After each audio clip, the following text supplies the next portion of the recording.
Olá, companheiros e companheiras. Esse é o vídeo de abertura do canal, certo? Eu queria de antemão ressaltar que eu não estou me colocando à frente ou em um patamar mais alto do que nenhum tipo de gente, nenhum indivíduo. Eu acredito fielmente na possibilidade intelectual de cada um dos seres humanos, na possibilidade de evolução intelectual de cada um dos seres humanos e em cada tipo de intelectualidade que você pode imaginar. Porque um pós-doutor da USP sabe certas coisas, entretanto, aquele feirante que às vezes você olha torto ou esquece de dar bom dia, ele tem um conhecimento também. E às vezes um conhecimento até praticamente mais valioso do que esse pós-doutor. Cada um tem as suas específicas capacidades, suas específicas funções numa sociedade, né? E dispensar um desses certamente faria uma grande falta a cada um deles. Acredito que a união de todos esses possíveis conhecimentos, experiências, seria uma coisa interessante para uma certa harmonia, digamos assim.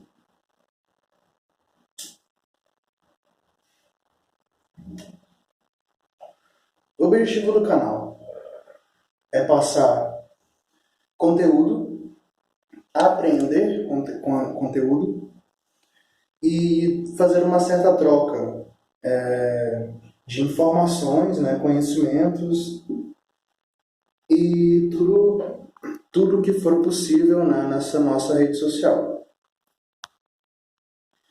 Eu acredito que se chegar a um certo número de visualizações, esse vídeo pode ter diversas...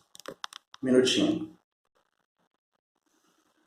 Esse vídeo poderá ter diversas opiniões, bem variadas, né? Eu acredito que o que eu vou falar aqui pode ser um pouco pesado para alguns, mas eu quero que vocês entendam, né, a minha posição, a minha tentativa de alertá-los e de informar o que eu penso com relação a tudo que está rolando, né, no nosso país e, por que não, no nosso mundo. Então, para começar, eu separei o primeiro tópico, né, mais voltado à nossa realidade, e eu vou evitar falar especificamente sobre a pandemia de uma forma aprofundada, primeiro porque eu acho que esse tema é um tema muito importante e que eu preciso fazer uma análise um pouco mais aprofundada, filosófica, sobre isso, e eu não gostaria de falar sobre isso agora. Vou abordar alguns pontos, mas vocês verão. 1. Bolsonaro, o Judas dos mesmos Judas. Uma introdução aqui. O Nando Moura, né, que é digamos assim, um intelectual do neoconservadorismo, né, que veio embaixo das asas de Olavo de Carvalho e outros conservadores, né, outros gurus do neoconservadorismo que se dispõem a fazer previsões e profetizar certas situações socioeconômicas, sociopolíticas, dentre outras coisas, né?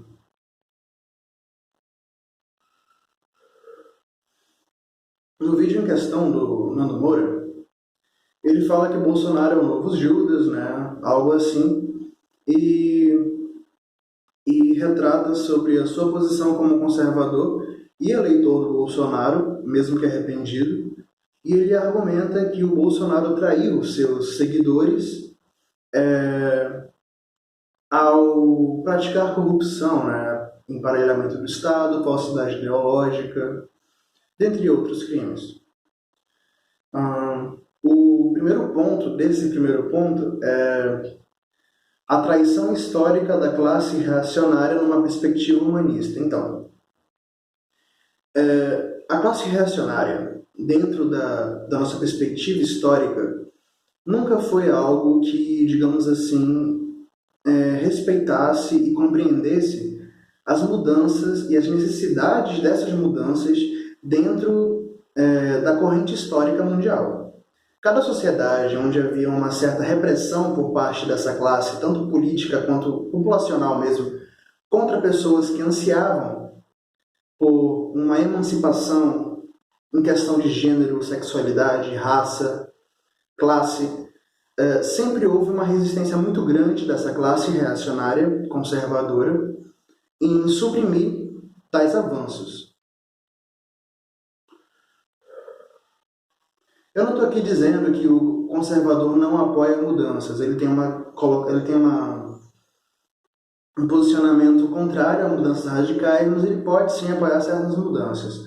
O problema é que, pelo que eu vi, pelo que eu li em relação a tudo o que esses conservadores ao longo da história apoiaram, sempre tiveram a ver com o seu próprio umbigo. Pensar no próximo, que é uma característica muito comum no cristianismo, né? Que tal cristianismo muito presente em algumas sociedades conservadoras, amar o próximo parece que sai dessa lista. E no Brasil não está sendo diferente. Então eu diria que a traição histórica da classe reacionária se baseia justamente nisso, que é uma traição contra o próprio indivíduo humano, a traição contra a própria naturalidade humana, a traição contra as variedades de sexualidades, a traição contra a variedade de identidades de gênero, a variedade racial, variedade de classes, de origens, enfim. Vocês já podem compreender aí um pouco do meu ponto. Vou só aumentar a iluminação aqui porque está escurecendo. Escolhi para gravar esse vídeo logo na virada, né? Então, junto a isso, a gente pensa, né, como o Brasil se encaixaria nessa colocação. Bem, quem construiu esse país? Quem facilitou para que nós tivéssemos uma educação decente, para que nós morássemos em casas melhores? Quem construiu tudo desde 1500? Foram os portugueses? Não. Foram os holandeses no Nordeste? Não. Foram os colonizadores europeus? Eles não construíram porra nenhuma. Eles colocaram mão de obra escrava indígena e negra, vindas da África, e outros nativos daqui foram feitos escravos na sua própria casa para montar toda a nova sociedade, né? Tudo em cima dessas personalidades, né? Dessas personalidades com fisionomias não europeias, com características diferentes, o que deu muita margem para esse preconceito, para esse subjugo perante os europeus. E você pode ver que não foi só no nosso país. Estados Unidos, Canadá, Latinoamérica inteira e outras regiões.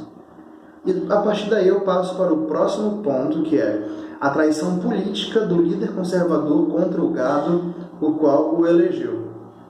Certo? A farsa do conservadorismo político e a hipocrisia do conservadorismo ideológico comportamental. Bem, tendo em vista nosso meu primeiro ponto, agora entra na parte que eu abordo um pouco sobre como o conservadorismo político, né, a ação política conservadora, não trai e subjuga apenas as vítimas que eu mencionei anteriormente, mas também trai justamente os conservadores que os põem no poder. Porque o conservadorismo, a temática, digamos assim, a mentalidade conservadora, ela é tão individualista que, quando posta em prática numa política governamental, trai até aqueles que o seguem. Por exemplo, uma situação que o Pirula relembrou no seu último vídeo, né? Bolsonaro não é a primeira vez que comete desdém com situações de tragédia nacional. Não foi só esse daí de agora que a gente viu, né? Quando houve a queima, o incêndio do Museu Nacional, O Bolsonaro falou e daí, pegou fogo, enfim, não vou lembrar aqui as palavras do Crápula, mas interessante perceber que grande parte dos eleitores bolsonaristas, né, como lembrou o Pirula, são monarquistas, né, ou neomonarquistas, né, e o Museu Nacional era a casa, né, do Dom Pedro II, se não me engano. Aí você percebe que não há interesse nenhum, nem com diálogo com o próprio lado. O Bolsonaro, ele exacerba um pouco esse lado conservador de privilegiar o próprio umbigo, né? Ele vai lá, ao invés de privilegiar os seus do próprio lado, que já seria uma catástrofe, ele privilegia o seu laço sanguíneo, né? O sanguezinho azul da porra do Bolsonaro. Seus filhos, sua esposa, o padrinho de casamento do seu filho, né? A traição, ela é ambígua, né? Tipo, você trai a nós, né? Tipo, as pessoas que são da oposição e da resistência, e você trai até com quem conseguiu lhe levantar. E eu não estou dizendo aqui que o marxismo ortodoxo coloca pessoas maravilhosas no poder e que esses não traem também quem os colocou lá. Isso é muito possível, até porque isso tem uma grande ligação com o conservadorismo que eu vou explicar em outros vídeos, né? Não existe só conservadorismo de direita, só para ressaltar. Reacionarismo de direita, né? Então, aí você percebe, né, a traição com seus próprios. Em contrapartida, existe a hipocrisia do conservadorismo ideológico comportamental, que é a esperança de que o ideal conservador, né, de direita, né, cristão, etc., né, o conservador, vai conseguir suprir toda a população, porque é maravilhoso e tem valores éticos incríveis, certo? Morais imaculadas. Bem, vale lembrar que valores e morais são coisas de cada um. Cada cultura tem a sua, cada família tem a sua e cada indivíduo pode recriar e ter a sua moral e seus valores. Como que caralhos, um cara que não tem capacidade intelectual nenhuma vai conseguir impor a toda uma população plural os seus valores e a sua moral? Isso é possível? Isso não seria, digamos assim, criar uma bomba relógio? Tendo em vista tudo que a gente vê quando acontece a supressão de direitos, a opressão contra as variadas formas de existir, de vivência humana, certo? Enfim, aí está mais um ponto, né, da hipocrisia do conservadorismo político, do conservadorismo ideológico comportamental, que é uma ideologia que visa controlar as pessoas, seus passos, seus pensamentos, sua sexualidade, dentre outras questões, e o achismo de que isso vai servindo, que a sociedade vai se unir e que todo mundo vai ir para a igreja no domingo, fazer suas orações e ficar todo mundo bonitinho nessa, né? Se fuder, né, velho? Passando para o segundo e último ponto, reações plausíveis da oposição ou resistência política à cultura, né, bolsonarista, né, política e cultura bolsonarista. Bem, 2.2. Ex-bolsonaristas e a síndrome de herói da pátria. Vejam bem, Nando Moura e Mamãe Falei e outros reacionários que a gente conhece por aí pelo YouTube estão bem críticos com o Bolsonaro, fico feliz em ver isso, mas eu vejo muito ainda aquela questão de uma tentativa de se limpar, né, da cagada que foi confiar no Bolsonaro. Primeiro que confiar na ação política democrática, representativa, eu acredito que isso não é muito eficiente para ninguém, certo? Porque você ser representado por um político que vencer as eleições com um slogan específico, cara, isso é o mesmo que confiar numa propaganda, sabe? Nunca é aquilo. Dificilmente vai ser aquilo. A participação direta do povo é suprimida por isso. E não é diferente com os conservadores. Bem, Revolucionários de extrema esquerda e a relevância do extermínio da classe política. Isso fala por si só. É isso que eu estou dizendo mesmo, certo?